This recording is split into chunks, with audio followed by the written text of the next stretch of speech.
Standard 6 class छठी, subject mathematics, मजमून रियाजी। मेरे YouTube channel पर आप सबका फिर से स्वागत है। आज हम लोग सीखेंगे मिक्स्ड फ्रैक्शंस का सब्सट्रैक्शन करना, यानी जो मुरक्कब कसरे हैं उन मुरक्कब कसरों की जमा करना। और मुरक्कब कसरों की जमा करने के लिए हमारे सामने यहाँ मिसाल दी हुई है 3 2/5 नफी 2 1/7। तो इन दो मुरक्कब कसरों के बीच हमको सब्सट्रैक्शन करना है, यानी तफरीक का अमल करना है। उसको अमल को करने के लिए लोग सबसे पहले मेथड नंबर 1 का इस्तेमाल करेंगे। मेथड नंबर 1, इस मेथड के जरिए से हमको जो मुरक्कब कसरें होती है पहले उन मुरक्कब कसरों को आम कसर में तब्दील करके और फिर तफरीक का अमल यानी सब्सट्रैक्शन का अमल करना है। उसके लिए मैं यहाँ पे मिक्स फ्रैक्शन को पहले सिंपल फ्रैक्शन में कन्वर्ट करूंगा। इसके लिए देखिए क्या करना है कि सबसे पहले मैं उन फ्रैक्शंस को लिख देता हूँ 3 2/5 और नफ़ी का अमल है और करना है नफ़ी इसमें से 2 1/7 को।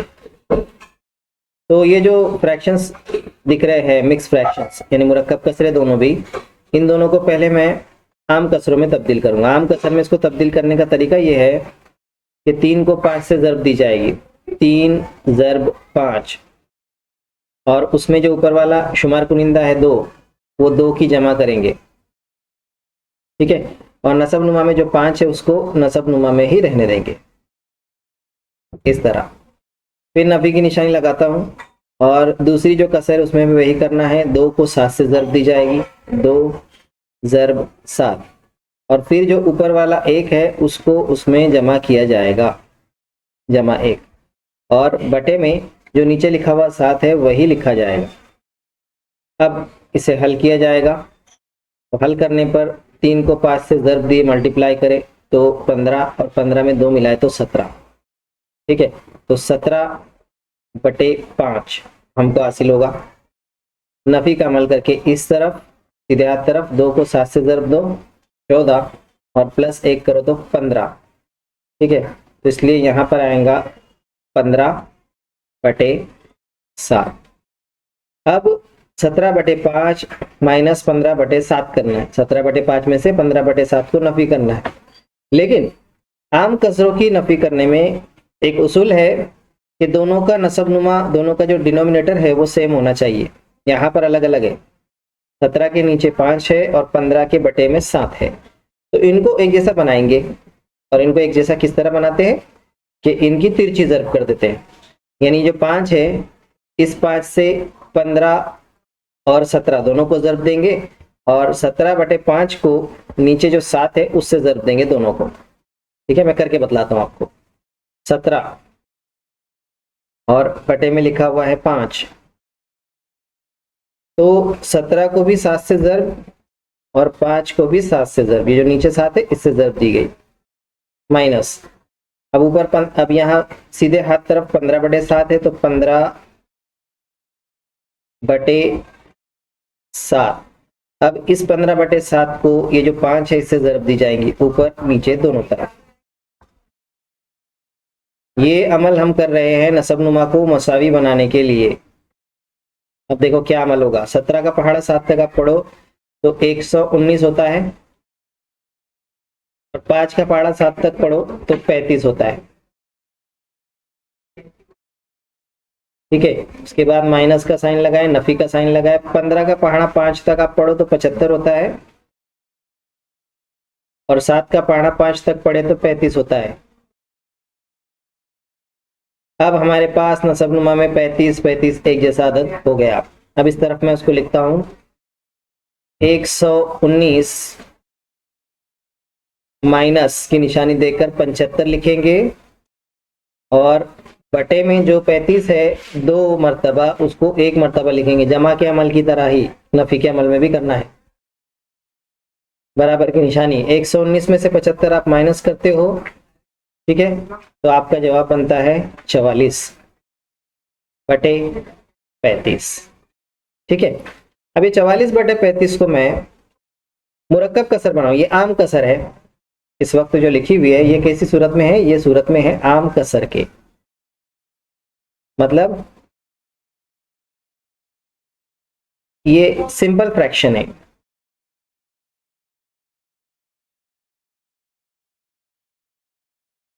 आम कसर की सूरत में। अब इसको मैं आपको मुरक्कब कसर की सूरत में लिखकर बतलाता हूं। तो मुरक्कब कसर की सूरत में उसको लिखने के लिए 44 को तकसीम देंगे 35 से,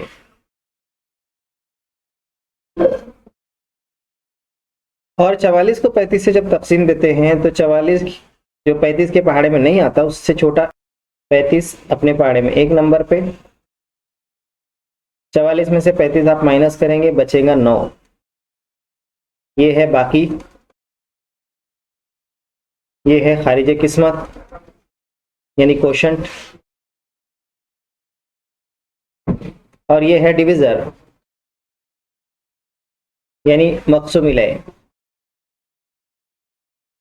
अब हमारी तरतीब ये है लिखने की, जो खारिज किस्मत कोशंट है उसको हम बीच में लिखते हैं उस नंबर को, और बाकी को ऊपर लिखते हैं, और जो डिविजर है उसको नीचे लिखते हैं। तो 1 9 बटा 35 ये इसका जवाब आया। ठीक है, इस तरीके से इसको हम आसानी के साथ सॉल्व कर सकते हैं। अब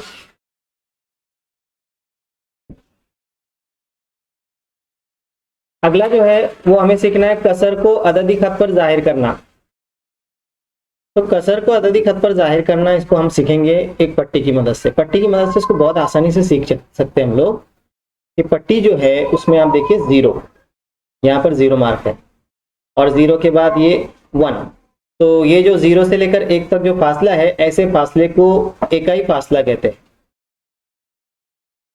ठीक है, इकाई फासला या इसी को यूनिट डिस्टेंस कहते हैं। It is also called as unit distance. 1 से 2 के बीच का फासला भी वही है, 2 से 3, 3 से 4, 4 से 5, ये जो फासला है बिल्कुल सेम है। ठीक है, तो इसको इकाई फासला यूनिट डिस्टेंस बोलते हैं। और हर यूनिट डिस्टेंस के हिस्से किए हुए, जैसे ये पट्टी के अंदर 0 से 1 के 10 हिस्से किए हुए, ओके, 10 पार्ट्स किए हुए, 10 इक्वल पार्ट्स। देखिए यहाँ पे आपको मैं बतलाऊं, यहाँ पे तो ये देखिए ये सबसे छोटा हिस्सा, उसके बाद वाला हिस्सा, उसके बाद वाला हिस्सा, इस तरह से पहला हिस्सा, दूसरा, तीसरा, चौथा, पांचवा, फिर उसके बाद छठा, 7 8 9 10 हिस्से इसके किए हुए। हर यूनिट डिस्टेंस के 10 इक्वल पार्ट्स किए हुए हैं, 10 पार्ट्स में इसको डिवाइड किया गया। अब इसमें आपको एक नंबर 4/10, 4/10 यहाँ पे दिखाया गया है। ठीक है, अब ये 4/10 नंबर जो दिख रहा है आपको, ये आपको दिख रहा है 0 के बाद पहली, दूसरी, तीसरी और चौथे नंबर की लाइन पर, 4th नंबर की लाइन पे दिख रहा है, इसलिए इसको 4/10 ये नंबर दिया गया है। ठीक है, यानी 10 हिस्सों में चौथा हिस्सा, 4/10, 10 का चौथा हिस्सा। ठीक है, तो अददी खत पर जो कसरे होती है उनको दिखाने का तरीका ये है कि 0 से शुरुआत की जाती है, और इकाई फासले को जितने हिस्सों में डिवाइड किया गया है, यहाँ पे इकाई फासले को 10 पार्ट्स में डिवाइड किया गया है, 10 हिस्सों में। तो हमें क्या करना है कि 0 जो है वो पहला नुक्ता होगा, और 0 के बाद जो पहला फासला है उस फासले को हम अददी खत 1/10 बतलाएंगे। ठीक है, यानी ये जो 10 हिस्सों में का पहला हिस्सा है, उसी तरीके से जो दूसरा नुक्ता है या दूसरा हिस्सा है उसको हम बताएंगे 2/10। फिर जो तीसरा हिस्सा है, इसको मैं थोड़ा साइड में इधर लिखता हूं, तीसरा हिस्सा, उसको हम बताएंगे 3/10, और चौथा हिस्सा यहाँ पे बताया हुआ है 4/10। अब इसके बाद आप लोग अंदाजा लगा सकते हैं, पांचवा हिस्सा जो होगा, पांचवा फासला, वो कहलाएगा 5/10। उस पर जो नंबर होगा वो होगा 5/10। छठे पे नंबर आएगा 6/10, और इस तरह से ये आगे चलता जाएगा 7/10। यानी इस अददी खत को अगर हम पट्टी को अददी खत मान लें तो इसका पहला जो हिस्सा है उस पर कसर है 1/10, दूसरे पर है 2/10, तीसरे पर 3/10, चौथे पर 4/10। यहाँ नसबनुमा में 10 इसलिए आ रहा है क्योंकि इकाई फासले को 10 हिस्सों में बांटा गया है और शुमार कुनिंदा तो बदल रहा है। शुमार कुनिंदा आप देख रहे हैं उसकी कीमत बढ़ रही है, 1 2 3 4 5 फिर 6 फिर 7, ठीक है, फिर 8 फिर 9 और फिर 10/10 इस तरह से। तो ये तो बदल रहा है, लेकिन जो नसबनुमा है उसकी कीमत बिल्कुल सेम टू सेम है, 10 है, क्योंकि इस पट्टी के इकाई फासले को 10 हिस्सों में बांटा गया है। अब आप इन नंबरात को 10/10 हमारा जो नंबर है वो यहाँ पर आया 1 के मुकाम पर, 10/10 और इसका जवाब होता है 1। फिर 11/10, 12/10, 13/10, 14, 15, 16, 17, 18, 19, 20, 20/10 हमारा आएगा 2 के मुकाम पर, 30/10 आएगा हमारा 3 के मुकाम पर।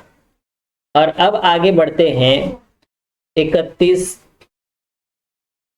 32, 33, 34, 35, 36 और 37। तो यहाँ ये जो नंबर दिया गया है, ये जो अदद दिया गया है, ये दिया गया है 3 7/10। तो इसको आम कसर में अगर तब्दील करना है तो 3 को 7 से ज़र्ब देंगे, 7 या 21, सॉरी 3 को 10 से ज़र्ब देंगे, 3 दहाई 30 और उसमें 7 मिलाएंगे 37 और बटे में 10 रहने देंगे, 37/10। मतलब ये अदद एग्जैक्टली बिल्कुल सही हमारा आ रहा है 37/10। तो बच्चों ये तो मैंने पट्टी की मदद से समझाया आपको कि अददी खत पर जो कसर है उसको कैसे बताते हैं, यानी फ्रैक्शंस को नंबर लाइन पर कैसे बताते हैं। अब यहाँ एक नंबर लाइन दी गई है, नंबर लाइन पे पहला जो पॉइंट है वो है 0, उसके बाद यूनिट डिस्टेंस है, ठीक है, यहाँ 1 तक, 0 से 1 तक यूनिट डिस्टेंस है, इकाई फासला है, 1 से 2 तक फासला है, 2 से 3 तक फासला है, इस तरह से ये यूनिट डिस्टेंसेस है 5 तक। और हर यूनिट डिस्टेंस को 3 इक्वल पार्ट्स में डिवाइड किया गया है। देखो यहाँ पे 0 से लेके ये पहला फासला, फिर दूसरा, फिर तीसरा, उसी तरीके से 1 के बाद फिर 3 हिस्सों में डिवाइड किया गया है, 2 के बाद फिर 3 हिस्सों में डिवाइड, यानी every unit distance is been divided into 3 parts. अब हमें इस पर कसर को यानी फ्रैक्शन को बताना है। तो पहला 0 से जो पहला वाला रहेगा, सबसे पहला पॉइंट, उस पॉइंट पर जो फ्रैक्शन या जो कसर आएगी वो कसर याद रखिएगा, ये इकाई फासले को कितने हिस्सों में बांटा गया है। It has been divided into 3 parts, यानी आपका डिनोमिनेटर 3 रहने वाला है। तो सबसे पहला जो पॉइंट आएगा वो आएगा 1 और उसका डिनोमिनेटर में 3, 1/3, 1/3। अब उसके बाद फौरन नेक्स्ट नंबर आ गया 2/3। थर्ड नंबर पे 1 लिखा हुआ है, 1 का मीनिंग है 3/3, 3/3, 3/3 की कीमत 1 आती है। नेक्स्ट नंबर उसके फौरन बाद वाला 4/3। अब इसके बाद वाला क्या आएगा, वी कैन गेस 5/3। उसके बाद 2 है तो 2 6/3 है, ठीक है। 2 को आप सॉल्व करो या 2 को आप ऐसे बटे में बदलाओ तो आपको 6/3 मिलेगा, ठीक है। 6/3 इज इक्वल टू 2। उसके बाद 7/3 है अगला नंबर, उसके बाद का 8/3 होगा। 3 जो है इट इज नथिंग बट 9/3, 9/3 है ये। उसके बाद 10/3 आएगा, उसके बाद 11/3 आएगा और 4 जो है वो नथिंग बट 12/3 है। फिर उसके बाद 13/3, 14/3 और 5 जो है उसकी वैल्यू आती है 15/3। तो इस तरह से स्टूडेंट्स हम किसी भी नंबर लाइन पर आसानी के साथ नंबर्स को शो कर सकते हैं, फ्रैक्शंस को भी बदला सकते हैं आसानी से।